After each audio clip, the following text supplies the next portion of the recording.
Hi guys, நம்ம இந்த வீடியோல ஃபேட்ஃபுல் லவ் அப்படிங்கிற ஒரு சூப்பரான மிஸ்டீரியஸான இது வரைக்கும் நம்ம பார்க்காத ஒரு வித்தியாசமான ஜர்னல் எடுக்கப்பட்ட ஒரு சூப்பரான டிராமா பத்தி தான் பார்க்க போறோம். இந்த சீரிஸோட ஃபர்ஸ்ட் எபிசோட்ல என்ன நடந்துச்சுங்கிறத பார்க்கறதுக்கு முன்னாடி வழக்கம் போல நம்ம சேனலை சப்ஸ்கிரைப் பண்ணாதவங்க சப்ஸ்கிரைப் பண்ணிக்கங்க. அப்படியே மறக்காம பக்கத்துல உள்ள பெல் ஐக்கானையும் கிளிக் பண்ணிக்கங்க. ஃபர்ஸ்ட் எடுத்த உடனே ஒரு வித்தியாசமான ஃபாரஸ்ட் ஏரியாவை தான் காட்டுறாங்க. ஒரு கேங் முகத்துல மாஸ்க், கையில கன்னெல்லாம் வச்சுட்டு அப்படியே உள்ள போயிட்டு இருக்கு. திடீர்னு பார்த்தா அங்க ஒரு பிரம்மாண்டமான கண்ணு தெரியுது. அங்க இருந்த ஒருத்தனை ஏதோ ஒண்ணு அப்படியே பிடிச்சி இழுத்துட்டு போக கூட இருந்தவங்களா என்னன்னு பாக்குறாங்க. பார்த்தா ட்ரிபிள் எக்ஸல் சைஸ்ல ஒரு பிரம்மாண்டமான அனகொண்டா. நம்ம ஹீரோயின் அங்கதான் இருக்காங்க. அவங்க அப்படியே மின்னல் வேகத்துல ஓடி அதை டைவர்ட் பண்ணி அங்கிருந்து கூட்டிட்டு போக ஜஸ்ட் மிஸ் அவங்க அது கிட்ட மாட்ட போயிடுறாங்க. ஆனா ஏதோ வித்தெல்லாம் காட்டி அவங்க எப்படியோ அது கிட்ட இருந்து எஸ்கேப் ஆக, நீங்க மட்டும் இல்லைன்னா இன்னைக்கு எங்க கதையும் முடிஞ்சிருக்கும். அவங்களும் பயோடெக் கம்பெனி அந்த ரேர் ஸ்பெசிமனை கலெக்ட் பண்றதுக்காக எனக்கு பே பண்ணிருக்காங்க. நான் இதை பண்ணி தான் ஆகணும்னு சொல்லிட்டு அவங்க திரும்ப அப்படி அங்கிருந்து நடக்க ஆரம்பிக்க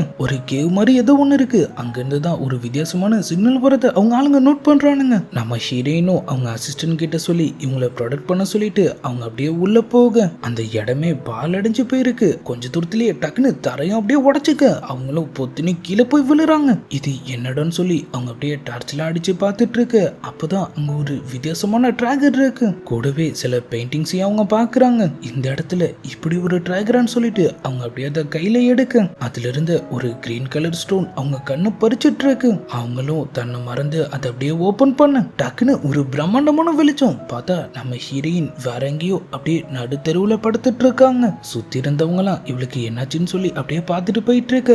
அவங்களும் நம்ம எங்க இருக்கோம் சீக்குயிங்னு கத்திட்டு ஒரு முரட்டு பொம்பளை இப்ப அப்படியே அவங்க கிட்ட வராங்க. நம்ம ஹீரோயினும் அவங்க வர வேகத்தை பார்த்துட்டு எட்டி அவங்க நெஞ்சிலேயே ஒண்ணு விட, என்ன தைரியம் இருந்தா நீ என்னைய உதைச்சிருப்ப ஹான்சிக்கிங், இப்படி ஒரு ட்ரெஸ் போட்டுட்டு நீ உன் குடும்பமானத்தை வாங்கலான்னு பாக்குறியாங்கிற மாதிரி அவங்க கேக்குறாங்க. நம்ம ஹீரோயினும் என்னது சீக்குவிங்கா, இவ்வளவு நேரம் கத்திட்டு இருந்த அந்த பொம்பளையும் கூட்டத்தை அப்படியே பார்த்துட்டு, அம்மா இல்லாத இவளை நான் தானே என் பொண்ணு மாதிரி பார்த்து பார்த்து வளர்த்தேன். ஆனா இப்ப பாருங்க இவ எப்படி நடந்துக்கிறான்னு, இவளுக்கு நான் சரியான படத்தை கத்து கொடுத்தே ஆகணும்னு அவங்க சொல்ல அங்கிருந்து அவங்க ஆளுங்களும் அவங்களை அப்படியே பிடிக்க வராங்க. ஆனா நம்ம ஹீரோயின் அவனுங்க எல்லாரையும் போட்டு அப்படியே பொழந்து கட்ட ஆரம்பிக்க அவங்க யாருக்கும் ஒண்ணுமே புரியல. சீக்குவிங் இவங்களுக்கு எதிராக குரல் கூட வசத்து மாட்டலே. இப்ப இங்க என்ன நடந்துட்டு இருக்கு? அந்த லேடியும் அவங்கள பார்த்து லைட்டா நடுங்க ஆரம்பிக்க, என்னடா வேடிக்கை பாக்குறீங்க, சீக்கிரம் பிடிங்க. டக்குன்னு ஒருத்தன் தண்ணியிலி அவங்க மூஞ்சிலேயே ஊத்திடுறான். அவங்களுக்கும் ஒரு செகண்ட் சில மெமரிஸ்லாம் பிளாஷ் கட் மாதிரி அப்படியே வருது. அவங்க மலையில நனைஞ்சிட்டு இருக்க இந்த லேடியும் அவங்க பொண்ணு கிட்ட, நீ ஒன்னும் கவலைப்படாத, இவள நான் நல்லா பனிஷ் பண்றேன். நம்ம ஹீரோயின் அப்படியே பாவமா அழுதுட்டு இருக்காங்க.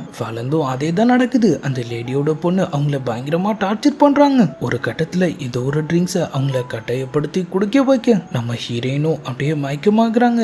அவங்களும் நல்லா தூங்கு சீக்குயின்னு சொல்லிட்டு அப்படியே அவங்கள பார்த்து சிரிச்சிட்டு இருக்க. அவங்களுக்கும் இப்பதான் எல்லா விஷயமும் புரியுது. ஒருவேளை இது ஏதாவது கனவா என்ன? எதுவா இருந்தாலும் பரவாயில்ல, என்ன புலி பண்றது யாரா இருந்தாலும் நான் அவங்கள சும்மா விட மாட்டேன்னு சொல்லிட்டு அந்த லேடியோட ரோப்பை உருவி அவங்க போட்டுட்டு அவங்கள திரும்ப அடிச்சு பறக்க விட அப்படியே அவங்க கையை முறுக்கிட்டு, சரிவா உன் வீட்டுக்கு போலாம். அவங்களும் கதறிட்டே நடைய கட்டுறாங்க. அங்கிருந்த ஒட்டுமொத்த கூட்டமும் அப்படியே அவங்க பின்னாடியே போக இப்ப அப்படியே அவங்க வீடை தான் காட்டுறாங்க.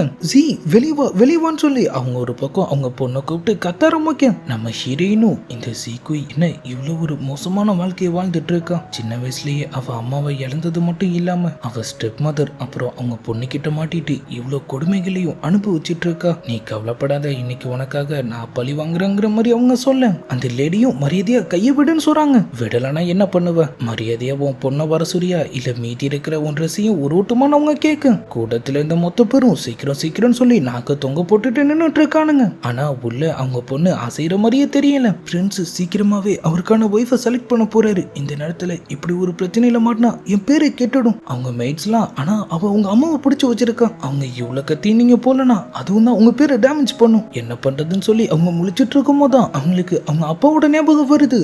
அவரையும் ஒண்ணும் இங்க வரல. அப்படியே ஒரு வண்டியும் இப்ப அப்படியே அங்க வருது. யாரான்னு பார்த்தா ஹானு, அதாவது அவங்க அப்பா. வந்த வேகத்துக்கு ஆளும், நீ அம்மா என்ன பண்ணிட்டு இருக்க, மரியாதையா கையை எடுன்னு சொல்ல. யார் மேல தப்புனே கேள்வி கேட்காம வந்த உடனே என்ன கையெடுக்க சொன்னா என்ன அர்த்தம்?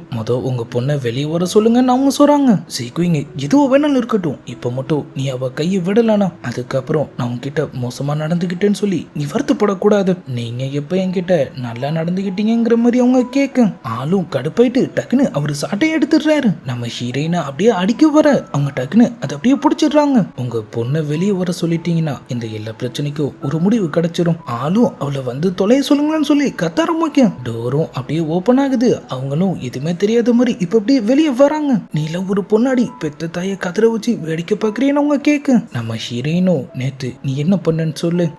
நான் எதுவுமே பண்ணலையே, மரியாதையா உண்மையை சொல்லுன்னு அவங்க அப்பாவும் சொல்ல. அது கொஞ்சம் வேலை இருந்துச்சுன்னு அவளை மேன்ஷனுக்கு வர சொல்லியிருந்தேன். அப்புறம் ரொம்ப குளிரா இருக்குன்னு சொல்லி நாங்க ட்ரிங்க் சாப்பிட்டோம், கொஞ்சம் தான் குடிச்சோம். அதுக்கே அவ மயக்கமாயிட்டா. அதான் ஹோட்டல் காட்ட சொல்லி அவளுக்கு ஒரு ரூம் ரெடி பண்ணி தர சொன்னேன். அதுக்கப்புறம் எனக்கு எதுவுமே தெரியாது, யாரா அந்த ஹோட்டல்காரன்னு சொல்லி ஆள் அப்படியே கதற ஆரம்பிக்கும். சீயும் அங்கிருந்த ஒருத்தரை பார்த்து அப்படியே கண்ணை காட்டுறாங்க.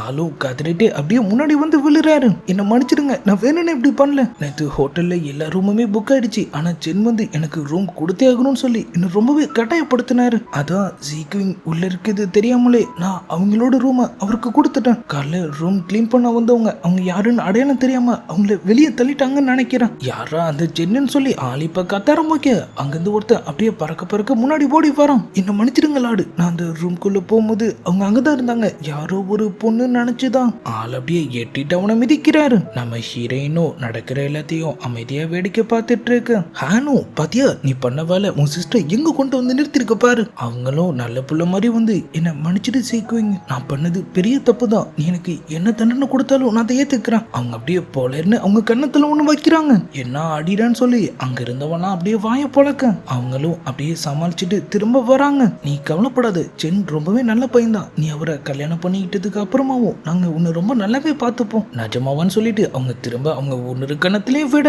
அவங்க அப்பாவும் அவதான் மன்னிப்பு கேட்டுட்டால. மன்னிப்பு மட்டுமா கேட்டா என்ன தண்டனை வேணாலும் குடுன்னு சொன்னால. அவளே கேட்கும் போது நான் என்ன பண்ண முடியும். அந்த சென்னும் சீக்கிரம் நான் உங்களை கடைசி வரைக்கும் கண்கலங்கமா பார்த்துப்பேன் ஓரா வேணுன்னு அவனுக்கு ஒரு மிதிய போட கூட்டத்தையும் கலைச்சு விட்டுட்டு அவங்க அப்படியே உள்ள போறாங்க. அப்படியே அதே நேரத்துல இன்னொரு ஒரு இடம் ஆள் யாருன்னே தெரியல அவர்கிட்ட ஹானோட பொண்ணான சி பிரின்ஸ கல்யாணம் பண்ணிக்கிறதுக்காக அவளோட சிஸ்டரையே ஃப்ரேம் பண்ண பார்த்துருக்கா. அப்புறம் அவ மோஸ்வான் பாசில இருந்தே தப்பிச்சிட்டாங்கிற மாதிரி சொல்ல அவ விஷயத்துல என்ன நடக்குதுன்னு எனக்கு தெரிஞ்சாக்கணும்னு ஆள் சொல்றாரு. அப்படியே இந்த பக்கம் நம்ம ஹீரோயின் அந்த வீடே சும்மா அரண்மனை மாதிரி இருக்கு. இடம் இவ்வளவு பிரம்மாண்டமா இருந்தாலும் இந்த சீக்கிங் மட்டும் ரொம்பவே பாவப்பட்ட ஒரு வாழ்க்கையை வாழ்ந்துட்டு இருந்திருக்கா. அவங்க அப்பாவும் சென் விஷயத்துல என்ன நடந்துச்சுன்னு சொல்லி அவங்க பின்னாடி தொங்கிட்டே அப்படியே போயிட்டு இருக்கு. நேரா அப்படியே ஒரு ரூம்க்கு போறாங்க. அந்த லேடி மேட்ஸ் எல்லாரையும் வெளியே துரத்த நம்ம ஹீரோயின் பாட்டுக்கும் கூலா அங்கிருந்த கேக் எல்லாத்தையும் எடுத்து அப்படியே முழுங்க ஆரம்பிக்கிறாங்க. ஹானு இவளுக்கு என்னாச்சு, ஏன் கொஞ்சம் கூட டீசென்ட் இல்லாம நடந்துக்கிறா. சரி அதை விடுன்னு சொல்லிட்டு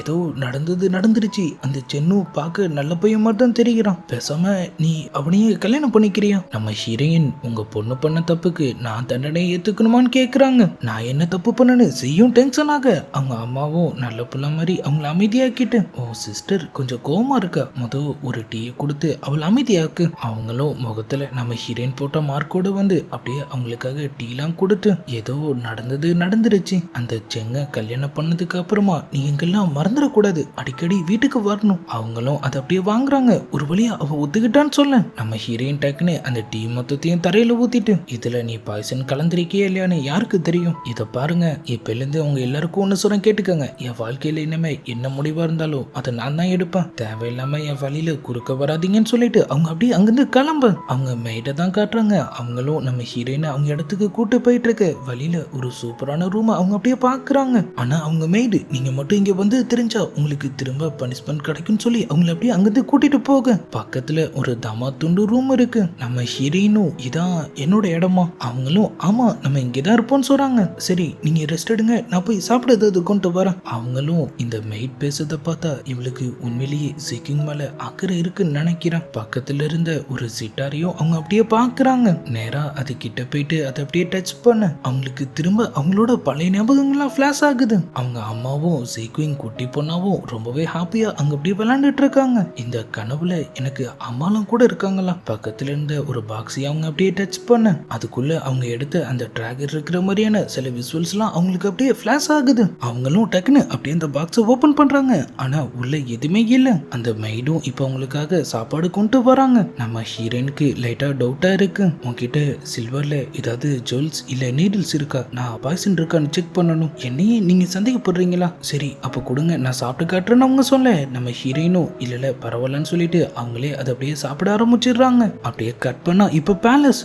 மொத்த பேரும் அவங்க 4th பிரின்ஸுக்காக வெயிட் பண்ணிட்டு இருக்க. அங்கிருந்த செகண்ட் பிரின்ஸ் மோஸ்வான் பாய்சன் சாப்பிட்ட யாருமே இது வரைக்கும் உயிரோட இருந்ததில்ல. இல்ல, கண்டிப்பா அவனும் இந்நேரம் செத்து இருப்பான். அவ ஆளுக்கு சிக்னல் கொடுக்க அவரும் ஃபோர்த் பிரின்ஸ் நேத்து கொஞ்சம் அதிகமா ட்ரிங்க் சாப்பிட்டதா நான் கேள்விப்பட்டேன். அதான் அவர் ஒண்ணுமும் தொங்கிட்டு இருக்காருன்னு நினைக்கிறேன். செகண்ட் பிரின்ஸும் நம்ம சீலிங் விஷயத்துல இதுக்கும் யோசிச்சு முடிவு பண்ணலான்னு சொல்ல டக்குன்னு பார்த்தா ஃபோர்த் பிரின்ஸ் அப்படியே மாசா உள்ள என்ட்ரி ஆகுறாரு. இவர் தான் நம்ம சீரிஸோட ஹீரோவும் கூட. அவரை பார்த்து செகண்ட் பிரின்ஸ் லைட்டா ஜர்க்காக ஆளும் அவனை லைட்டா கலாச்சி விட்டுட்டு அவங்க திரும்ப சீலிங்க பத்தின அந்த டிஸ்கஷனை ஸ்டார்ட் பண்றாங்க. இப்ப அப்படியே செகண்ட் பிரின்ஸ் ஆளாவ அம்மா கிட்ட இது எப்படி நடந்துச்சுன்னே தெரியலன்னு சொல்லி கதறிட்டு இருக்க. ஒருவேளை அந்த மோசோன் பாய்சனுக்கான ஆன்டிடோஸ் அவன் கண்டுபிடிச்சிருப்பானா? அதுக்கு வாய்ப்பே இல்ல. ஓ ஆண்டி நான் சொல்லுறது அதை நமக்காக அனுப்பியிருக்காங்க, அதுக்கு ஆன்டிடோஸே கிடையாதுன்னு அவங்க சொன்னாங்க. ஒருவேளை அவ அதை குடிக்கலையான்னு அவங்க கேட்க அதுக்கு வாய்ப்பே இல்ல, அவ அதை குடிக்கத நான் என் கண்ணால பார்த்தேன். அப்பதான் அந்த இடத்துக்கு அவனோட சிஸ்டரும் வராங்க. நம்ம ஹீரோயின் வீட்டுல நடந்த பிரச்சனையை பத்தி அவங்க அப்படியே சொல்ல ஆரம்பிக்க நம்ம ஹீரோயின் ஹானோட லீகலான பொண்ணு இல்லையா, இருந்தாலும் அந்த சீக்கு அவங்களோட அழகை பார்த்து போறாம ஃபோர்த் பிரின்ஸ் ஒருவேளை அவங்கள செலக்ட் பண்ணிடுவாங்களோங்கிற பயத்துல அவங்க மேல பழி போட பார்த்த விஷயத்துல அவங்க சொல்ல இதை யூஸ் பண்ணி எப்படி இந்த மேரேஜை நிறுத்தலாங்கிறத பத்தி அவங்களும் அப்படியே யோசிக்க ஆரம்பிக்கிறானுங்க. அப்படியே கட் பண்ண இந்த பக்கம் நம்ம ஹீரோயின் அவங்க அப்படியே அவங்க மேன்ஷன்ல சுத்திட்டு இருக்க அவங்களுக்கு ஒரு மாதிரி குழப்பமா இருக்கு. கேவ்ல இருந்த டிராகர் அங்க இருந்த பெயிண்டிங்ஸை பத்தி தான் அவங்க யோசிக்கிறாங்க. எனக்கு என்னமோ அது என்ன ஹிப்னாடைஸ் பண்ண மாதிரி தோணுச்சு. ஒருவேளை நாங்க மயங்கிட்டோனா இது எல்லாமே என் கனவுல தான் நடந்துட்டு இருக்கா. வெளியே இருந்த என் ஆளுங்க என்ன கண்டுபிடிச்சிட்டாங்கன்னா அவங்க கண்டிப்பா என்ன இதுல இருந்து எழுப்பிடுவாங்க. ஆனா ஒருவேளை அவங்க என்ன கண்டுபிடிக்கலனா நம்ம ஏதாவது பண்ணி ஆகணும்னு சொல்லி அவங்க யோசிக்கும் போதுதான் அவங்க இந்த ட்ரீம்லயும் அந்த டிராகரை பார்த்த விஷயம் அவங்களுக்கு ஞாபகம் வருது. அவங்க அப்படியே வேக வேகமா உள்ள போக அப்படியே எபிசோட் 1 முடியுது. கதை போக போக இன்னமும் விறுவிறுப்பா இருக்கும்னு நினைக்கிறேன். நீங்களும் அதே மாதிரியே நினைச்சீங்கன்னா அதை மறக்காம கமெண்ட்ல சொல்லுங்க. இதுக்கப்புறம் என்ன நடந்துச்சுங்கிறதெல்லாம் நம்ம நாளைக்கான வீடியோவை பார்த்து தெரிஞ்சுக்கலாம். அது வரைக்கும் குட் பை.